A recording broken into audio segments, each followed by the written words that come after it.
जय Jinendra everyone. Am I audible? मेरी आवाज आ रही है? हाँ, यस मैम। Yes ma'am. जय Jinendra. We'll start with the prayer.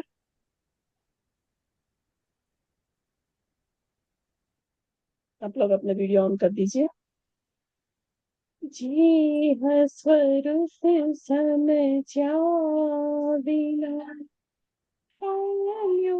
दुख आनंद समय ते पद अनंत श्री सद्गुरु भगवान श्री सद्गुरु भगवान। सबको जय जिनेंद्र। आप लोग को दिख रहा है जय पीपीटी? जिनेंद्र मैम। जय मैम। पीपीटी शेयर हो रही है? Yes ma'am. हाँ, यस तो मैम। आज हम थोड़ा जो पहले किया था ना धर्म ध्यान रिलेटेड, उसके बाद हम लोग ने दूसरी क्लासेस वो प्रेजेंटेशन सब किए, तो धर्म ध्यान रिलेटेड वापस थोड़ा रिवाइज कर लेते हैं जिसकी क्लास भी मिस हुई है, या in order to have the continuity. तो dharma dhyan which is one of the most important thing that हर एक जीव को, मतलब जिसको मुक्ति की प्राप्ति करनी है, उसे आर्त ध्यान और रौद्र ध्यान से निकल के धर्म ध्यान और शुक्ल ध्यान की तरफ जाना ही पड़ता है, तो ही मुक्ति की प्राप्ति हो सकती है। तो धर्म ध्यान में एंटर होने के लिए मैम क्या आपकी क्या वॉइस करना? हो रही है मैम। वॉइस ब्रेक हो रही है? Yes ma'am. अच्छा, ठीक है, तो मैं जगह चेंज कर लेती हूँ।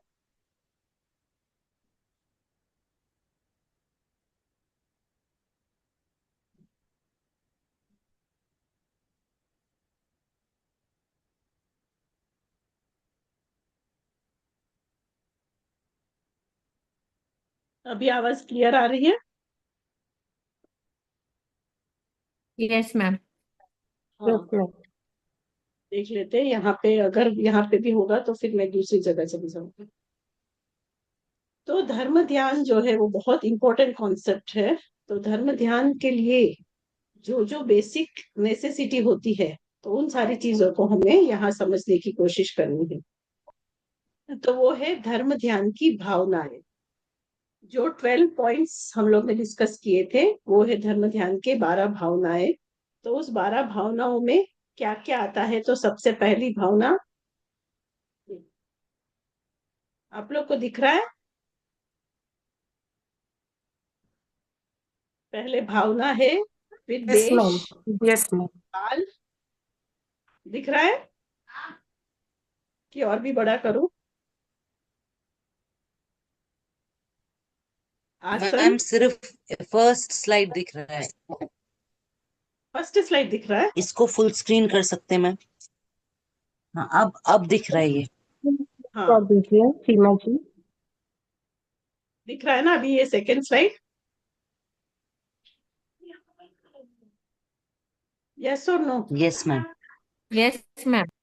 हाँ, तो इसके 12 जो पॉइंट्स है, वो पहला उसमें है भावना, फिर देश, फिर काल, फिर आसन, फिर आलंबन, क्रम, ध्येय, ध्याता, अनुप्रेक्षा, प्रेष्या, लिंग और फल। तो ये 12 जो है वो धर्म ध्यान करने के लिए बेसिक नेसेसिटी थिंग्स है, जिसको हम स्टेप बाय स्टेप डिस्कस किया था हमने ऑलरेडी। तो सबसे पहले क्या था? भावना। तो भावना को कौन कौन से 4 प्रकार में डिवाइड किया है? ज्ञान भावना, दर्शन भावना, चारित्र भावना और वैराग्य भावना। तो यहाँ पे हमने जिनपत्र गणेश रमा श्रमण जी ने ध्यान शतक में बोला है कि ज्ञान भावना जो है ना, वो बहुत वहां से शुरू होता है जीव का प्रयाण, जीव का प्रोसेस या जीव का पुरुषार्थ। तो ये क्या होता है ज्ञान भावना? तो ज्ञान भावना को समझाते हुए उन्होंने कहा था कि ध्यान करने के पूर्व, बिफोर ध्यान में एंटर होने से पहले भी जो भावना जाननी चाहिए, जिसका आदर चलना चाहिए, जिसका आचरण होना चाहिए, वो कौन सी है? ज्ञान। तो ज्ञान भावना, ये वर्ड से ही आपको पता चल जाता है किस चीज की करना है भावना। तो ज्ञान को प्राप्त करने की यहाँ पे भावना करनी है। तो ज्ञान से ही क्या होता है, जीव की योग्यता प्राप्त होती है, वो एलिजिबल हो सकता है ध्यान करने के लिए। देखो, जैसे कोई भी पात्रता ना हो, एलिजिबिलिटी ना हो, तो वो पॉसिबल ही नहीं है। If you are not eligible to cook, तो आप कोई डिशेस बना ही नहीं सकते। If you are not eligible by basic graduation, तो आप एमए नहीं कर सकते। उसी हिसाब से यहाँ पे ज्ञान भावना जो है वही एक है जिस जो आपको योग्यता प्राप्त कराती है। तो ज्ञानादि प्राप्त करने के लिए क्या करना है? तो ज्ञान का नित्य अभ्यास करना बहुत जरूरी है। और ज्ञान में क्या करना है? मन को स्थिर करते रहना है। तो वो स्थिर कहाँ से, किस एंगल से करना है? तो उसके लिए दो चीज बताई है। एक तो सूत्र और दूसरा अर्थ ज्ञान। एक तो सूत्र का ज्ञान होना चाहिए और दूसरा अर्थ का ज्ञान होना चाहिए। सूत्र मतलब अब तो पता है ना, जैसे लौगस सूत्र है, नमुथुणम सूत्र है, भक्तामर सूत्र है। तो ये सूत्र का ज्ञान कंठस्थ होना चाहिए, वो जरूरी है। मतलब उस हिसाब से आप अपना ज्ञान बढ़ा सकते हो। फिर खाली वो नहीं, उसका अर्थ भी जानना बहुत जरूरी है, क्योंकि अर्थ जानने से ही भाव हो सकते हैं। तो भाव की प्रधानता होने के लिए, मन की विशुद्धि करने के लिए उसका अर्थ जानना बहुत जरूरी है। तो यहाँ पे ज्ञान भावना में कौन सी दो आएगी? सूत्र ज्ञान और अर्थ ज्ञान। उसके बाद ही क्या होता है, उसके महात्म्य को समझने के बाद, उसके भाव को समझने के बाद, उसके सार को जानने के बाद ही वह जो मुनि होता है या जो साधक होता है या जो भी जीव होता है, वो सुनिश्चल मति मतलब स्थिर बुद्धि को प्राप्त कर सकता है। तो वो है ज्ञान भावना। क्लियर हो गया? तो ज्ञान के अभ्यास से ही मन को स्थिर किया जा सकता है, इसीलिए ज्ञान का अभ्यास करना बहुत जरूरी है। That is the starting point, basic point and very very important thing. दूसरा क्या आएगा? दर्शन भावना।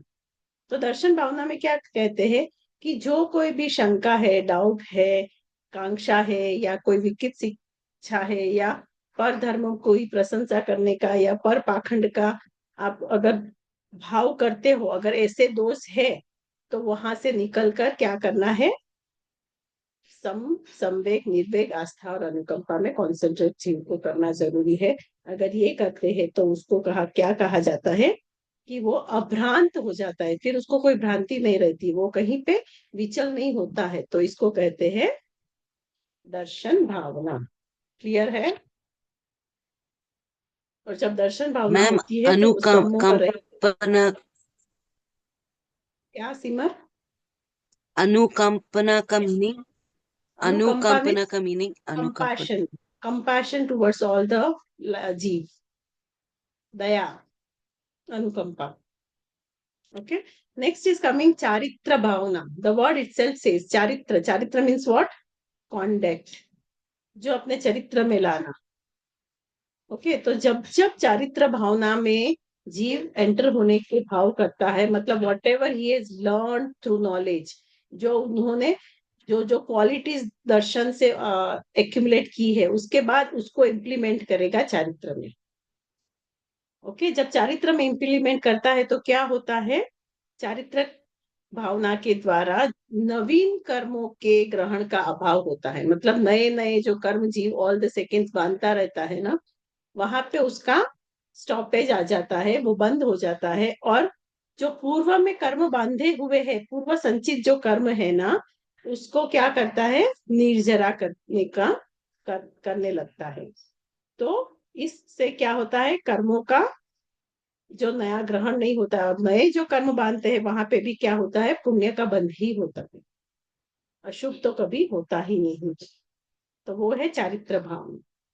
उसके बाद लास्ट कौन सा है? वैराग्य भाव। वैराग्य, वैराग्य टोटल डिटेचमेंट नाउ। तो यहाँ पे this is the most important thing. तो यहाँ पे क्या करते हैं? जगत के सर्व जीव के प्रति संभाव। वहां क्या हो जाता है? वो जीव साधु, मुनि, साधक निसंग हो जाते हैं। निर्भय हो जाते हैं और कोई भी आशा इच्छा नहीं रहती है। तो उसका मन क्या होता है? वैराग्य भाव से, डिटैचमेंट भाव से वो भर जाता है, मतलब टोटल वैराग्य से ओतप्रोत हो जाता है। और ऐसा ध्यान में सहज ही वो ध्यान की क्रिया को सहज ही कर सकता है। तो ऐसे व्यक्ति में क्या होता है? ज्ञान की निर्मलता होती है, दृष्टि की निर्मलता होती है, चारित्र की निर्मलता होती है और वैराग्य या अनासक्ति होती है, और वो सहज ही ध्यान रूढ़ हो जाता है। उसको ध्यान करने की एक रूढ़ी हो जाती है, एक इजी से, कभी भी वो इजी से ध्यान कर सकता है। और उसका ध्यान करने का कारण क्या है?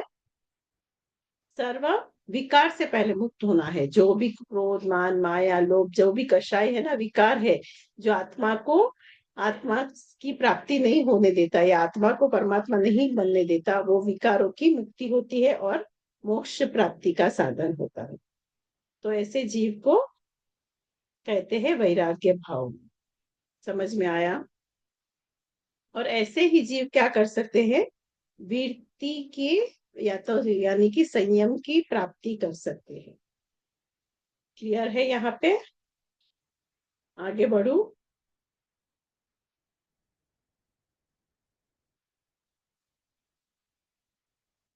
नेक्स्ट क्या आएगा? देश, काल और आसन। तो जो साधक होता है, दिख रहा है आप लोग को? देश, काल और आसन, ये जो हमने पहला देखा था भावना, दूसरा है देश। तो अभी देश का जब निरूपण करते हुए जिनपद रकणी शर्मा जी कहते हैं कि देश यानी कि योग्य देश, योग्य स्थान कौन सा होना चाहिए जब ध्यान करना है। तो वहां पे कहते हैं कि जहाँ पे कोई भी, जो जीव इनिशियली प्रैक्टिस करना शुरू करता है ना, तो उसको ऐसी जगह, एक सा एकांत स्थान चुनना है जहाँ पे कोई स्त्री, पशु, नपुंसक, दुराचारी व्यक्ति कोई भी ना हो, मतलब वो निर्जन हो। मतलब पहले तो क्या है, दे आर नॉट स्टेबल, वो ध्यान में मग्न नहीं रह सकते। तो कुछ भी ऐसा होता है तो डिस्ट्रैक्शंस होने के चांसेस बहुत ज्यादा है। तो इनिशियली उनको ऐसी जगह ढूंढनी है कि जहाँ ये सारा कुछ नहीं हो। पर जो मुनि आगे बढ़ जाते हैं ना, फिर उनको कोई भी ये नहीं रहता है, अ, ऐसा नहीं रहता है कि वो जन समूह में नहीं कर सकते हैं या निर्जन वन में ही उनको जाना पड़ता है, या स्त्री ना हो या कोई दुराचारी ना हो, तो मतलब कुछ भी फिर होता है, उन लोगों को कोई फर्क ही नहीं पड़ता है। तो ऐसा हो जाता है। पर जब तक ध्यान साधना के लिए हो इनिशियली, तो उनको अरण्य मतलब जंगल या स्मशान या कोई ऐसी स्थित जगह लेनी चाहिए जहाँ पे उसको डिस्ट्रक्शन ना हो। पर आगे जाते जाते वो कहते हैं कि ऐसा कोई भी प्रतिबंध नहीं होता है कि यहाँ ध्यान कर सकते, यहाँ नहीं कर सकते, ऐसा कुछ नहीं होता है। एक बार आरूढ़ हो जाए, एक बार स्ट्रांग हो जाए, एक बार मन स्थिर होने लगता है, फिर कुछ कोई भी स्थान वो ग्रहण कर सकते हैं। क्लियर है?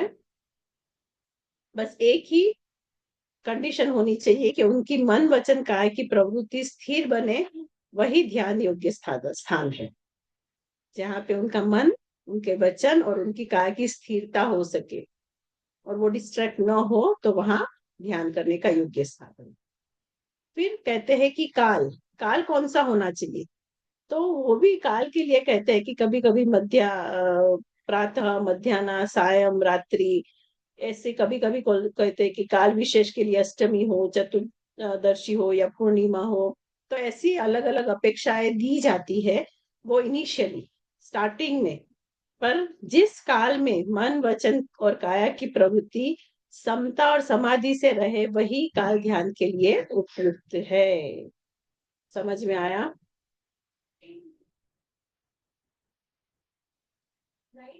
तो उसके लिए ऐसा कोई जरूरी नहीं है कि दिन में ही करो, रात में ही करो, बेला के टाइम पे ही करो, चतुर्दशी हो तो करो, अष्टमी हो तो करो, पूर्णिमा हो तो करो। हाँ, इनिशियली आप लोग को जो रेगुलर नहीं करते उनके लिए ऐसा सब दिया जाता है, पर आगे जाके ऐसा कोई भी नियम नहीं है। बस जहाँ मन, वचन और काय की प्रवृत्ति समाधि से रह सके, तो वैसा काल उपयुक्त होता है। फिर कौन सा आया? आसन। आसन के लिए क्या कहते हैं कि जिस देह अवस्था यानी कि आसन का अभ्यास हो चुका है, मतलब कि जो ध्यान में बाधा नहीं रह सकते, जिसमें लंबे समय तक अविचलित रह सकते हैं, ऐसा ध्यान, ऐसी अवस्था में आप ध्यान कर सकते हो। फिर वो खड़े खड़े हो यानी कायोत्सर्ग में हो, या निश्चिंत बैठकर यानी कि वीरासन में हो, अथवा निपन्न सोकर यानी कि दंडायति आदि आसन में ध्यान कर सकते हैं। सोकर भी कर सकते हैं, बैठकर भी कर सकते हैं, कोई भी आसन में कर सकते हो। तो ध्यान के लिए ऐसे तो बोले तो पद्मासन, वज्रासन, खड़गासन आदि कोई आसन विशेष आवश्यक नहीं है, पर जिस आसन में सुख और स्थिरता पूर्वक लंबे समय तक बैठा जाए और ध्यान के लिए वही आसन उपयुक्त है। खड़े होकर या बैठकर या सोकर किसी भी तरह ध्यान किया जा सकता है। महर्षि पतंजलि ने क्या कहा है? स्थिर सुखमासनम, योग सूत्र के सेकेंड चैप्टर में 46 सूत्र में कहा कि जिस आसन में स्थिरता रहती है, सुख से आप रह सकते हो लंबे समय तक, वो आसन होना चाहिए। क्लियर है यहाँ तक? आगे बढ़ू? Yes ma'am. अब क्या आता है नेक्स्ट? आलंबन। हमने यहाँ तक सारा मेरे ख्याल से पहले की क्लास में कर दिया था ना, फिर भी आज थोड़ा रिवीजन किया है इतना, और इसके लिए पीपीटी रेडी किया कि आप लोग को याद रह सके, क्योंकि नहीं तो इसका ध्यान का कॉन्सेप्ट थोड़ा बहुत बड़ा है। तो ये सारे आप लोग समझोगे तो पूरा आंसर लिखने के लिए इजी हो जाए।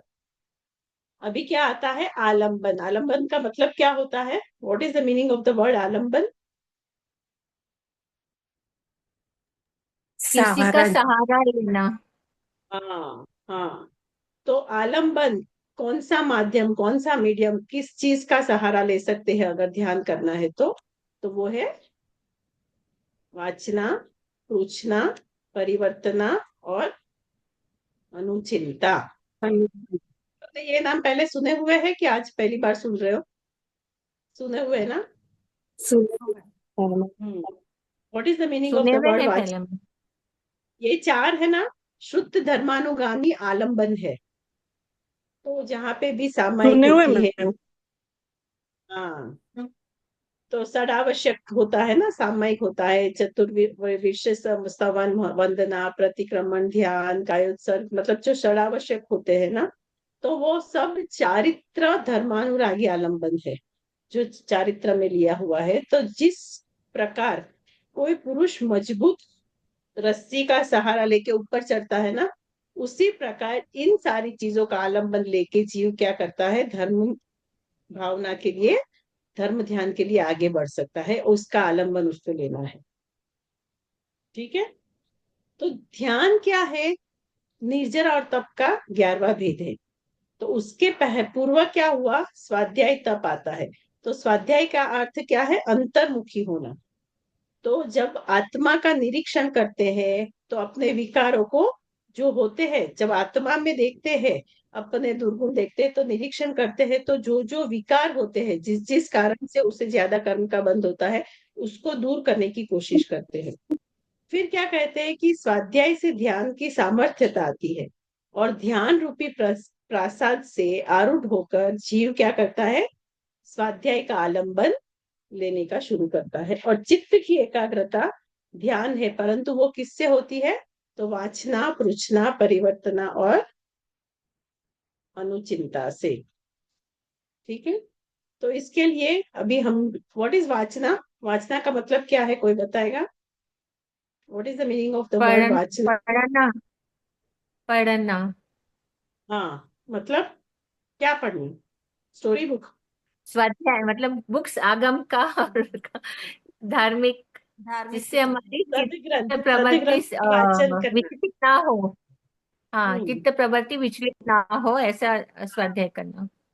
हाँ, तो जिस ग्रंथों की वाचना से प्राणी के हृदय में विषय कषाय, मोह, ममता, जो आदि विकार है ना, जो विकार के कारण है, उन सारे को समझकर उसको दूर करने का प्रयास कर सके, ऐसी वाचना करना है।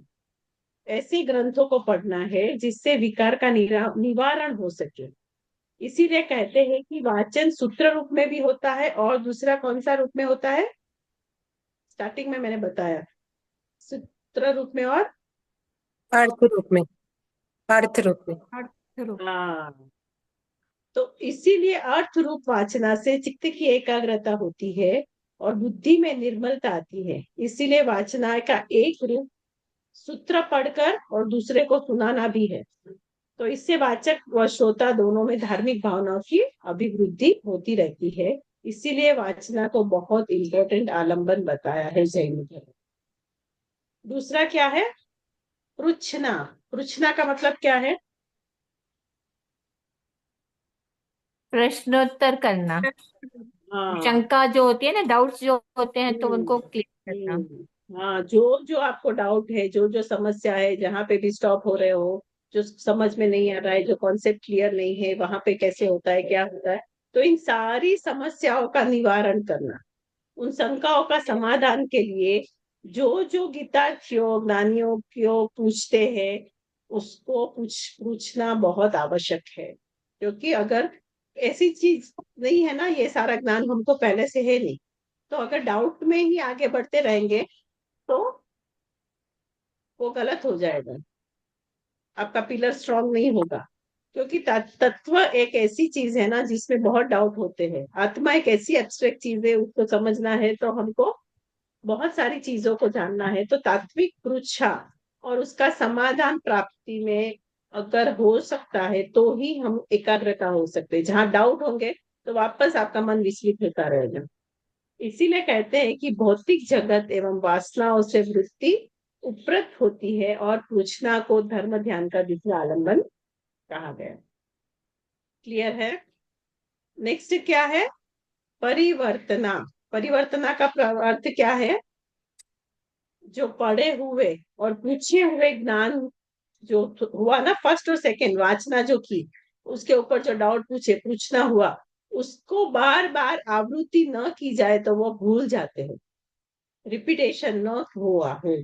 अगर हम घड़ी घड़ी उसका पाठन पठन वापस परिवर्तन नहीं करेंगे तो क्या होता है, चांसेस है कि हम उसे भूल जाए। तो इस विस्मरण से बचने के लिए जो पढ़े हुए सुने हुए ज्ञान को बार बार दोहराना, उसे कहते हैं परिवर्तना। क्योंकि ये प्राकृतिक नियम है कि मन जैसा स्मरण करता है वही अंतकरण में अंकित हो जाता है। जिसको स्मरण बहुत याद याद करता रहता है तो वो क्या होता है, हृदय में प्रिंट हो जाता है, अपने में छप जाता है। इसके लिए विद्यार्थी को क्या करना है, विषय को बार बार पुनरावर्तित करना है। उसी प्रकार साधक भी ज्ञान की बार बार परिवर्तना या आवृत्ति करे तो क्या होता है, उसको आचरण में ले सकता है, उसका संस्कार दृढ़ कर सकता है। उस संस्कारों में दृढ़ता आने के स्वरूप या धर्म में दृढ़ता हो, इसी के लिए हमें क्या करना चाहिए, परिवर्तन करना चाहिए, और वो थर्ड आलंबन है। नेक्स्ट क्या है? अनुचिंता। अनुचिंता को परिवर्तना में समाहित कर दिया है कई ग्रंथों में।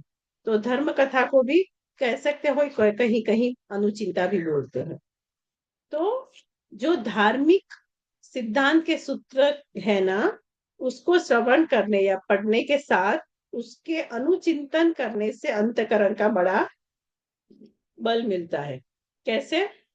कि किस प्रकार महापुरुष ने अपने विकारों को दूर करने के लिए कैसे साधना की थी, कैसे घोर उपसर्ग महावीर स्वामी भगवान ने सहन किए थे या दूसरे पार्श्वनाथ भगवान ने सहन किए थे। तो इस प्रकार के जो जो अलग अलग बातें होती है ना आगमों में, तो इससे समझकर हम इन सारी चीजों से कैसे बच सकते हैं और सर्वस्व देकर भी हम अपना संयम और नियम जो है उसकी कैसे रक्षा करें, उसका चिंतन करना, उसका अनुचिंतन करना।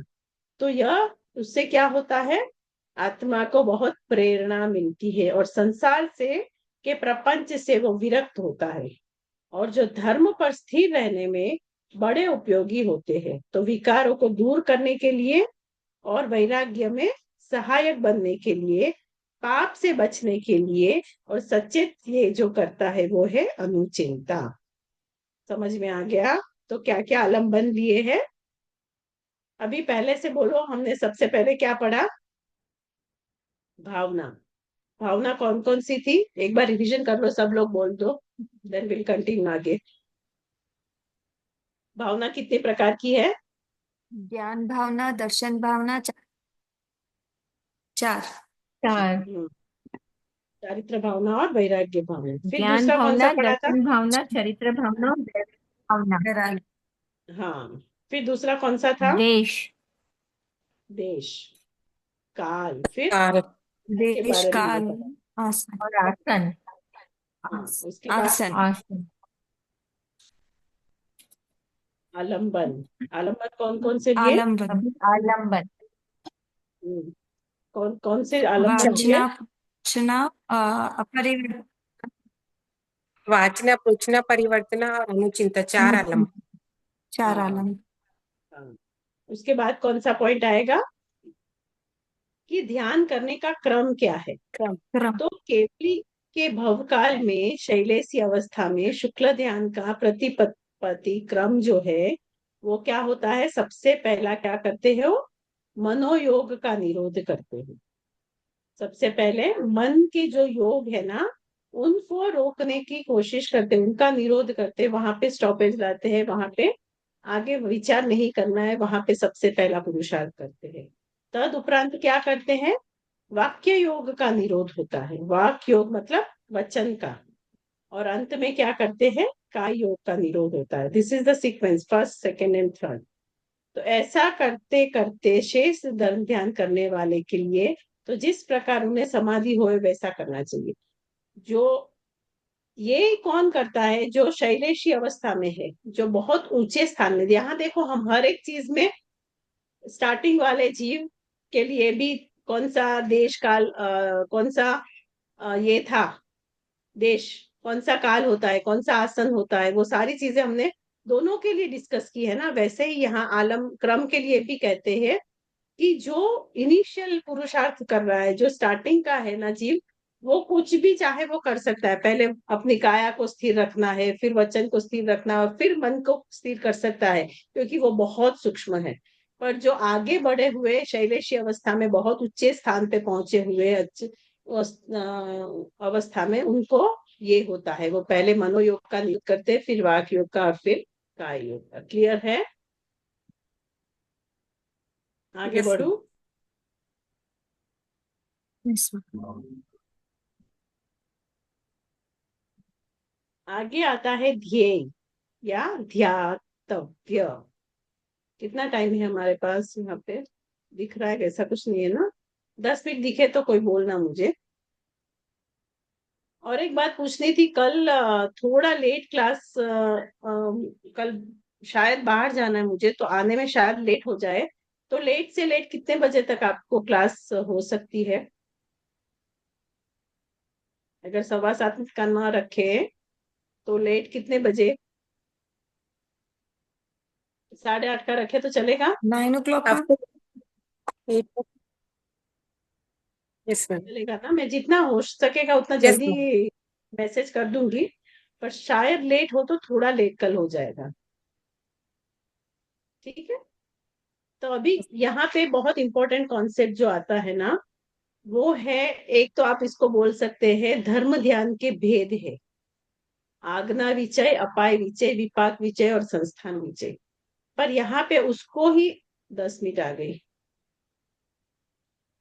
यहाँ पे क्या कर रहे हैं, उसी चीज को है ना बीच में ले लिया।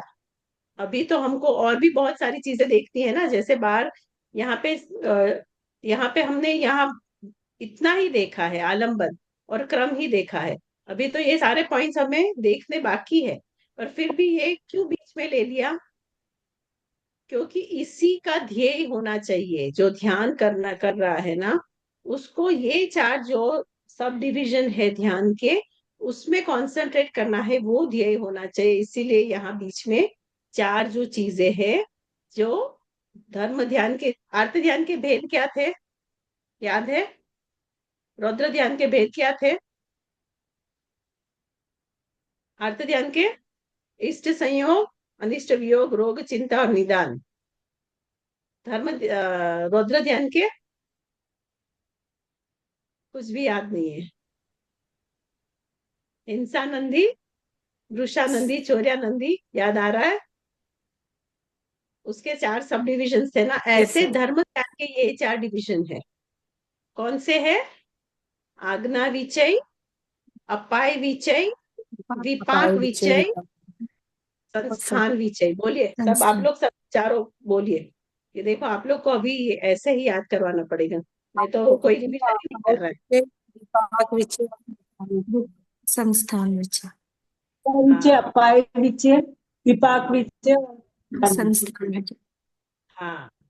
तो यहाँ पे 45 की गाथा में क्या कहा है? आगणा विजय अवाये विवागे संठाणो आनायवा एय चत्तारी पया जायवा धम्मा जानस। मतलब ये गाथा में क्या कहते हैं कि जैन धर्म ध्यान के जो ध्यातव्य है, जो ध्येय है, वो 4 प्रकार से जानना जरूरी है। वो है आज्ञा विचय, अपाय विचय, विपाक विचय और संस्थान विचय। तो यहाँ पे कहते हैं कि कई कई ग्रंथ में इस गाथा को अलग तरह से भी दिया गया है। तो वहां पे, पर यहाँ पे हमें जो दिया है ध्यान शतक में, तो उसकी टोटल 107 जो गाथा है, उसमें 45th गाथा में ये धर्म ध्यान के बारे में 4 आज्ञा के 4 डिविजन के बारे में बताया है। तो यहाँ सबसे पहला आता है आज्ञा विचय। What is the meaning of the word agya? आज्ञा सब जानते ही है ना? अनुमति देना, हाँ हाँ आज्ञा देना, अनुमति हाँ। और देना विजय का किसी मतलब, को। विजय का मतलब, चलना। विजय का मतलब क्या बोला? विचार करना। विचार मतलब आज्ञा विजय का अर्थ है कि आज्ञा का विचार या आज्ञा का अनुचिंतन करना। जो भी जिनेश्वर परमात्मा भगवान ने जो भी आज्ञा देते हैं ना, उस आज्ञा के में विचार करना। आज्ञा शब्द से ही हमको समझ में आ जाता है आज्ञा। आज्ञा पालक जो पालन करता है, जिसका हित होता है, प्राणी का हित होता है। मतलब जो जहां जहां हम जो जो डिसिप्लिन में होते हैं, वहां जो बात कही जाती है, उस बात को फॉलो करना, उसको कहते हैं आज्ञा। क्लियर है? आज्ञा विचय।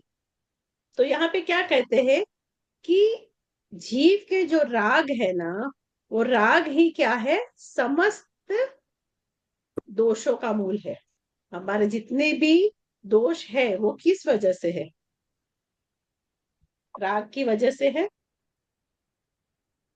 तो अशुद्धियां यस, और अधर्म का राग की मूल वजह भी, से। हाँ, इसीलिए कहते हैं कि वितराग देव राग द्वेष रहित शुद्ध स्वभाव रूप राग। धर्म को धारण करने वाले होते हैं। तो वो क्या कहते हैं? सर्व आदेशों का उद्देश्य क्या होता है?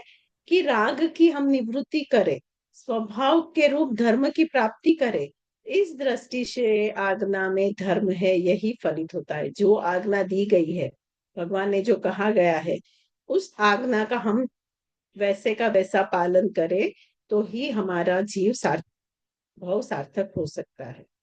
तो ही हमारे क्या हो से सारे विकारों से हम मुक्त हो सकते हैं। तो यहाँ पे वही agya vichay is very very important concept, कि भगवान ने जो आज्ञा दी है उसके ऊपर विचार विमर्श करना, उसको अपने ध्यान में लेना, उसको अपने जीवन में पालने की कोशिश करना। तो जैसे जैसे बालक के जीवन में विकास क्रम होता है ना, एक डेवलपमेंट का एक सीक्वेंस होता है।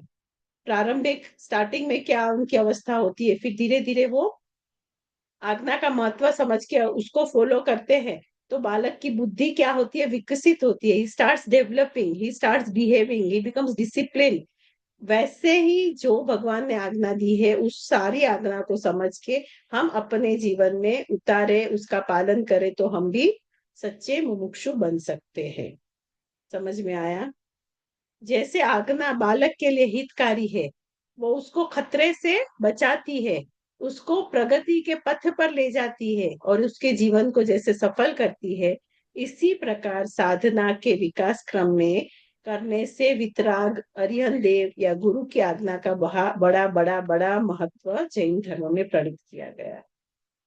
इसीलिए कहते हैं कि अगर साधक को अपना हित करना हो, अपने विघ्नों से बचना हो, अपना प्रगति पथ में आगे बढ़ना हो, अपने जीवन में सफलता पानी हो, या सिद्धि या मुक्ति प्राप्त करनी हो, तो आज्ञा का पालन बहुत बहुत जरूरी होता है। समझ में आया? धर्म का प्रकार दो प्रकार से किया गया है, शुद्ध धर्म और चारित्र धर्म। तो यहाँ से शुद्ध धर्म क्या है और चारित्र धर्म क्या है, उसकी व्याख्या हमको अभी आगे करनी है। तो यहाँ से हम कल करेंगे, क्योंकि अभी सडनली ये मीटिंग ऑफ हो जाएगी। यहाँ तक किसी को कुछ डाउट हो तो बताइएगा। यहाँ तक सारा क्लियर है ना, किस मैम। कॉन्सेप्ट में? हाँ हाँ, हाँ, बोलो यस कोमल। मैम। ओ, भावना योग का जो आपने बुक भेजे, बस उसी हिसाब से प्रेजेंटेशन रेडी करना है। हाँ, भावना योग मतलब 12 भावना ही है ना। हाँ, हाँ, तो उसमें छोटा छोटा ठीक आप है। लेके, मतलब आपको उसमें कुछ समझ में नहीं आया ऐसा कुछ है? नहीं नहीं, समझ में नहीं आया करके एक्चुअली मेरे को कोई कुछ इंटरेस्टिंग पिक्चर्स नहीं मिल रहे थे प्रेजेंटेशन में डालने के लिए, तो इस हिसाब से मैंने पूछा। अच्छा, आप बहुत इसमें देखो तो भेजती हूँ। हाँ, सारे जो एक कोमल जी, एक मैं श्लोक है ना भेजती हूँ 12 आपको। भावना के, उसकी एक एक स्टोरी है। हम्म हाँ, तो वो ठीक पिक्चर्स है भी आप मैम। डाल सकते हो।